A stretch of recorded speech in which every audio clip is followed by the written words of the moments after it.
Hi friends, ಎಲ್ಲರಿಗೂ ನಮಸ್ಕಾರ. Welcome back to my YouTube channel.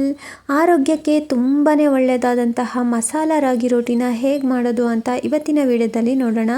ತುಂಬ ಸಾಫ್ಟಾಗಿ ತುಂಬ ತೆಳುವಾಗಿ ರಾಗಿ ರೋಟಿನ ಮಾಡ್ಕೊಳ್ಬೋದು. ಒಂದ್ಸಲ ಈ ವಿಧಾನದಲ್ಲಿ ರಾಗಿ ರೋಟಿನ ಟ್ರೈ ಮಾಡಿ ನೋಡಿ. ನೋಡ್ತಿದ್ದೀರಾ ಅಲ್ವಾ ಎಷ್ಟು ತೆಳುವಾಗಿ ಸಾಫ್ಟಾಗಿ ರಾಗಿ ರೋಟಿ ಬಂದಿದೆ ಅಂತ. ಸೊ ಬನ್ನಿ, ಹಾಗಾದರೆ ತಡ ಮಾಡೋದು ಬೇಡ, ಮಸಾಲ ರಾಗಿ ರೋಟಿನ ಹೇಗೆ ಮಾಡೋದು ಅಂತ ನೋಡೋಣ. ಮೊದಲನೇದಾಗಿ ಮಸಾಲ ರಾಗಿ ರೋಟಿ ಮಾಡೋದಕ್ಕೆ ಗ್ಯಾಸ್ ಮೇಲೆ ಒಂದು ಕಡಾಯಿ ಇಟ್ಕೊಂಡು ಕಡಾಯಿಗೆ 1 ಲೋಟದಷ್ಟು ನೀರು ಹಾಕೊಳ್ತಾ ಇದ್ದೀನಿ. ಹಾಗೆ ರುಚಿಗೆ ತಕ್ಕಷ್ಟು ಉಪ್ಪು, 1 ಟೇಬಲ್ ಸ್ಪೂನಷ್ಟು ಎಣ್ಣೆ ಹಾಕೊಳ್ತಾ ಇದ್ದೀನಿ. ಸೊ ಈಗ ನೀರು ಚೆನ್ನಾಗಿ ಕುದಿಯೋದಕ್ಕೆ ಬಿಡೋಣ. ನೀರು ನೋಡಿ ಈ ರೀತಿ ಕುದಿಬೇಕಾದ್ರೆ 1 ಬೌಲಷ್ಟು ರಾಗಿ ಹಿಟ್ಟನ್ನು ಹಾಕೊಳ್ತಾ ಇದ್ದೀನಿ. ಸೊ ರಾಗಿ ಹಿಟ್ಟು ಹಾಕಿದ ಮೇಲೆ ಒಂದು 3 ರಿಂದ 4 ನಿಮಿಷ ಮೀಡಿಯಮ್ ಫ್ಲೇಮಲ್ಲಿ ಇಟ್ಕೊಂಡು ಬೇಯಿಸ್ಕೊಳ್ಬೇಕು. ಸೊ ಚೆನ್ನಾಗಿ ಇಟ್ಟು ಬೆಂದಷ್ಟು ರೊಟ್ಟಿ ತುಂಬ ಚೆನ್ನಾಗಿ ಬರುತ್ತೆ.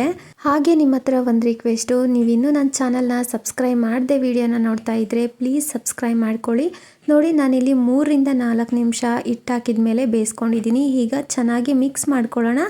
ಸೊ ಲೋ ಫ್ಲೇಮಲ್ಲಿ ಇಟ್ಕೊಂಡು ಮಿಕ್ಸ್ ಮಾಡಿಕೊಂಡು ಗ್ಯಾಸ್ ಫ್ಲೇಮ್ನ ಆಫ್ ಮಾಡಿಕೊಂಡು ಹಿಟ್ಟು ತಣ್ಣಗಾಗೋದಕ್ಕೆ ಬಿಡಬೇಕು. ನೋಡಿ, ಹಿಟ್ಟು ತಣ್ಣಗಾಗಿದೆ ಈಗ. ಸೊ ನಾನು ಮಸಾಲ ರಾಗಿ ರೋಟಿ ಮಾಡೋದಕ್ಕೆ 2 ಮೀಡಿಯಮ್ ಸೈಜ್ ಈರುಳ್ಳಿನ ಚಿಕ್ಕದಾಗಿ ಕಟ್ ಮಾಡಿಬಿಟ್ಟು ಹಾಕ್ಕೊಳ್ತಾ ಇದ್ದೀನಿ. ಹಾಗೆ ಖಾರಕ್ಕೆ ಹಸಿಮೆಣಸಿನ್ಕಾಯಿ ಹಾಕ್ಕೊಳ್ತಾ ಇದ್ದೀನಿ. ಹಾಗೆ ಕೊತ್ತಂಬರಿ ಸೊಪ್ಪು ಸ್ವಲ್ಪ, ಹಾಗೆ ಹಸಿ ಕರಿಬೇವನ್ನು ಚಿಕ್ಕದಾಗಿ ಕಟ್ ಮಾಡಿಬಿಟ್ಟು ಹಾಕ್ಕೊಳ್ತಾ ಇದ್ದೀನಿ. ಹಾಗೆ 1 ಟೇಬಲ್ ಸ್ಪೂನಷ್ಟು ಜೀರಿಗೆನ ಪುಡಿ ಮಾಡಿಬಿಟ್ಟು ಹಾಕ್ಕೊಳ್ತಾ ಇದ್ದೀನಿ. ಹಾಗೆ ರುಚಿಗೆ ತಕ್ಕಷ್ಟು ಉಪ್ಪು. ಸೊ ನಾವು ಬೇಯಿಸ್ಕೊಳ್ಬೇಕಾದ್ರೂ ಸ್ವಲ್ಪ ಉಪ್ಪು ಹಾಕಿದ್ದೆ ನೀರಿಗೆ, ಹಾಗಾಗಿ ಸ್ವಲ್ಪ ಉಪ್ಪನ್ನು ಸೇರಿಸಿದ್ದೀನಿ. ಸೊ ಉಪ್ಪು ನೋಡಿಬಿಟ್ಟು ಹಾಕ್ಕೊಳ್ಳಿ. ಈಗ ಚೆನ್ನಾಗಿ ನಾದ್ಬಿಟ್ಟು ಕಲಿಸ್ಕೊಳ್ಬೇಕು.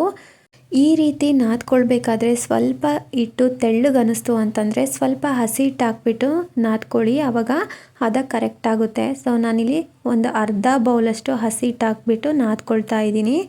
ಸೊ ತುಂಬ ಅಂದರೆ ತುಂಬ ಚೆನ್ನಾಗಿರುತ್ತೆ ರಾಗಿ ರೊಟ್ಟಿ, ತುಂಬ ಸಾಫ್ಟಾಗಿ ಬರುತ್ತೆ ಈ ರೀತಿ ಮಾಡಿಕೊಂಡ್ರೆ. ಸೊ ನೋಡಿ, ನಾನು ಚೆನ್ನಾಗಿ ನಾದ್ಬಿಟ್ಟು ಕಲಿಸ್ಕೊಂಡಿದ್ದೀನಿ. ನೋಡಿ ಎಷ್ಟು ಜಿಗುಟಾಗಿ ಹಿಟ್ಟು ರೆಡಿಯಾಗಿದೆ ಅಂತ, ತುಂಬ ಚೆನ್ನಾಗಿ ಬರುತ್ತೆ. ಈ ರೀತಿಯಾಗಿ ರಾಗಿ ಹಿಟ್ಟನ್ನು ರೆಡಿ ಮಾಡ್ಕೊಳ್ಬೇಕು, ಬೇಯಿಸ್ಕೊಂಡು ಹದ ಮಾಡಿಕೊಂಡು. ಆ ನಂತರ ನಿಮಗೆ ರೊಟ್ಟಿ ಯಾವ ಸೈಜಲ್ಲಿ ಬೇಕೋ ಆ ಸೈಜ್ಗೆ ನೋಡಿಕೊಂಡು ಈ ರೀತಿ ರೌಂಡ್ ಶೇಪಾಗಿ ಉಂಡೆನ ಮಾಡಿ ಇಟ್ಕೊಂಡು ರೊಟ್ಟಿಯನ್ನು ಲಟ್ಟಿಸ್ಕೊಳ್ಬೋದು.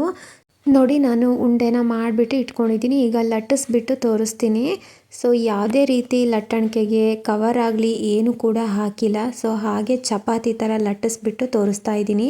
ಸೊ ನೋಡ್ತಿರ್ಬೋದು ನೀವು ಎಷ್ಟು ಚೆನ್ನಾಗಿ ಲಟ್ಟಿಸ್ಕೊಳ್ಬೋದು ಅಂತ. ತುಂಬ ಪರ್ಫೆಕ್ಟಾಗಿ ಹದವಾಗಿ ರೊಟ್ಟಿ ಮಾಡೋದಕ್ಕೆ ಹಿಟ್ಟು ಚೆನ್ನಾಗಿ ರೆಡಿಯಾಗಿದೆ. ಸೊ ಈ ರೀತಿ ಹಿಟ್ಟಿತ್ತು ಅಂದರೆ ನೀವು ಎಷ್ಟೇ ತೆಳ್ಳಗೆ ಲಟ್ಟಿಸ್ಕೊಂಡ್ರೂ ಕೂಡ ರೊಟ್ಟಿ ಕಿತ್ತೋಗೋದಿಲ್ಲ, ಅಷ್ಟು ಚೆನ್ನಾಗಿ ಬರುತ್ತೆ. ಸೊ ನಮಗೆ ಏನಾದರೂ ಹೋಲ್ಗಳಾಯಿತು ಅಂತಂದರೆ ಈರುಳ್ಳಿ ಹಾಕಿರ್ತೀವಿ ಅಲ್ವಾ, ಸೊ ಅದು ಏನಾದರೂ ಕಿತ್ಕೊಂಡು ಹೋದರೆ ಮಾತ್ರ ಹೋಲಾಗುತ್ತೆ. ಅಷ್ಟು ಬಿಟ್ಟರೆ ತುಂಬ ಅಂದರೆ ತುಂಬ ಚೆನ್ನಾಗಿ ಬರುತ್ತೆ. ಸೊ ನಾನಿಲ್ಲಿ 2 ರೊಟ್ಟಿನ ಲಟ್ಟಿಸ್ಬಿಟ್ಟು ತೋರಿಸ್ತಾ ಇದ್ದೀನಿ. ನೋಡಿ ಎಷ್ಟು ಸುಲಭವಾಗಿ ರಾಗಿ ರೊಟ್ಟಿನ ಲಟ್ಟಿಸ್ಕೊಳ್ಬೋದು ಅಂತ. ತುಂಬ ಚೆನ್ನಾಗಿ ಬರ್ತಾ ಇದೆ ರಾಗಿ ರೊಟ್ಟಿ, ತುಂಬ ಈಸಿಯಾಗಿ ಲಟ್ಟಿಸ್ಕೊಳ್ಬೋದು. ನೋಡಿ ಎಷ್ಟು ಚೆನ್ನಾಗಿ ತೆಳುವಾಗಿ ಲಟ್ಟಿಸ್ಕೊಂಡಿದ್ದೀನಿ. ಈಗ ಹಂಚ್ ಮೇಲೆ ಬೇಯಿಸ್ಬಿಟ್ಟು ತೋರಿಸ್ತೀನಿ ರಾಗಿ ರೊಟ್ಟಿನ. ಹಂಚ್ ಕಾಯ್ಲಿಕ್ಕೆ ಇಟ್ಕೊಂಡಿದ್ದೆ.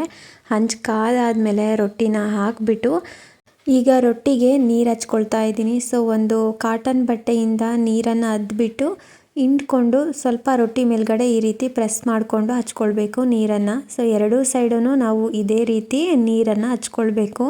ಸೊ ನಾವು ಹಿಟ್ಟು ಹಾಕ್ಬಿಟ್ಟು ಲಟ್ಟಿಸ್ಕೊಂಡಿರ್ತೀವಿ ಅಲ್ವಾ, ನೀರು ಹಚ್ಚೋದ್ರಿಂದ ಆ ಹಿಟ್ಟೆಲ್ಲ ಹೋಗುತ್ತೆ. ಸೊ ಆವಾಗ ತುಂಬ ಚೆನ್ನಾಗಿ ಬರುತ್ತೆ ರೊಟ್ಟಿ.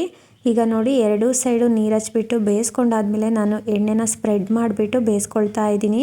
ಸೊ ನಿಮಗೆ ಎಣ್ಣೆ ಇಷ್ಟ ಇಲ್ಲ ಅಂತಂದರೆ ತುಪ್ಪ ಕೂಡ ಹಾಕ್ಬೋದು, ಅಥವಾ ಬೆಣ್ಣೆ ಕೂಡ ಹಚ್ಕೊಂಡು ಬೇಯಿಸ್ಕೊಳ್ಬೋದು, ತುಂಬ ಚೆನ್ನಾಗಿ ಬರುತ್ತೆ. ಸೊ 2 ಸೈಡೂ ನಾನು ಎಣ್ಣೆ ಹಚ್ಬಿಟ್ಟು 2 ಸೈಡು ಬೇಯಿಸ್ಕೊಳ್ತಾ ಇದ್ದೀನಿ. ತುಂಬ ಸಾಫ್ಟಾಗಿ ಬರುತ್ತೆ ರೊಟ್ಟಿ. ಸೊ ನೋಡ್ತಿದ್ದೀರಾ ಅಲ್ವಾ ಎಷ್ಟು ಚೆನ್ನಾಗಿ ಸಾಫ್ಟಾಗಿ ತುಂಬ ಈಸಿಯಾಗಿ ಮಾಡ್ಕೊಳ್ಬೋದು ರಾಗಿ ರೊಟ್ಟಿನ. ನೋಡಿ, 2 ಸೈಡು ಬೇಯಿಸ್ಬಿಟ್ಟು ನಾನು ಪ್ಲೇಟ್ಗೆ ಹಾಕ್ಕೊಂಡಿದ್ದೀನಿ. ಎಷ್ಟು ಚೆನ್ನಾಗಿ ಬಂದಿದೆ ರಾಗಿ ರೊಟ್ಟಿ ಅಂತ.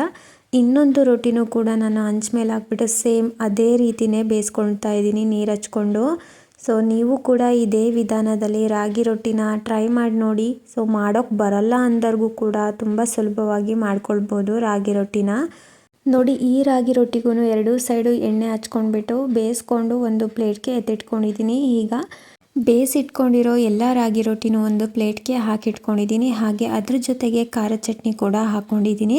ಸೊ ಈ ಮಸಾಲ ರಾಗಿ ರೊಟ್ಟಿಗೆ ಪರ್ಫೆಕ್ಟ್ ಕಾಂಬಿನೇಷನು ಅಂತಂದರೆ ಕಾಯಿ ಚಟ್ನಿ ಸಖತ್ತಾಗಿರುತ್ತೆ. ಸೊ ನಾನಿಲ್ಲಿ ಖಾರದ ಚಟ್ನಿ ಜೊತೆಗೆ ಸರ್ವ್ ಮಾಡ್ಕೊಂಡಿದ್ದೀನಿ. ಖಾರದ ಚಟ್ನಿ ಜೊತೆಗೂ ಕೂಡ ಸೂಪರಾಗಿರುತ್ತೆ. ಸೊ ನೋಡ್ತಿರ್ಬೋದು ಎಷ್ಟು ಸಾಫ್ಟಾಗಿ ಎಷ್ಟು ತೆಳುವಾಗಿ ರಾಗಿ ರೊಟ್ಟಿ ಬಂದಿದೆ ಅಂತ. ನೀವು ಕೂಡ ಇದೇ ವಿಧಾನದಲ್ಲಿ ಟ್ರೈ ಮಾಡಿ ನೋಡಿ, ಇದೇ ಥರ ರಾಗಿ ರೊಟ್ಟಿ ಸಾಫ್ಟಾಗಿ ಬರುತ್ತೆ. ಸೊ ನಿಮ್ಮೆಲ್ಲರಿಗೂ ಇವತ್ತು ತೋರಿಸಿರುವಂತಹ ಆರೋಗ್ಯಕರವಾದ ಮಸಾಲ ರಾಗಿ ರೊಟ್ಟಿ ರೆಸಿಪಿ ಇಷ್ಟ ಆಗಿದೆ ಅಂತ ಅಂದ್ಕೊಂಡಿದ್ದೀನಿ. ಇಷ್ಟ ಆಗಿದ್ದರೆ ಪ್ಲೀಸ್ ನನ್ನ ಚಾನಲ್ನ ಸಬ್ಸ್ಕ್ರೈಬ್ ಮಾಡ್ಕೊಳ್ಳಿ, ಹಾಗೆ ಲೈಕ್ ಮಾಡಿ, ನಿಮ್ಮ ಫ್ರೆಂಡ್ಸ್ಗೆ ಫ್ಯಾಮ್ಲೀಸ್ಗೆಲ್ಲ ಈ ವಿಡಿಯೋನ ಶೇರ್ ಮಾಡಿ. ನೀವು ಕೂಡ ಟ್ರೈ ಮಾಡಿ ಹೇಗೆ ಬಂತು ಅಂತ ಕಮೆಂಟ್ ಬಾಕ್ಸಲ್ಲಿ ಕಮೆಂಟ್ ಮಾಡಿ. Thank you for watching.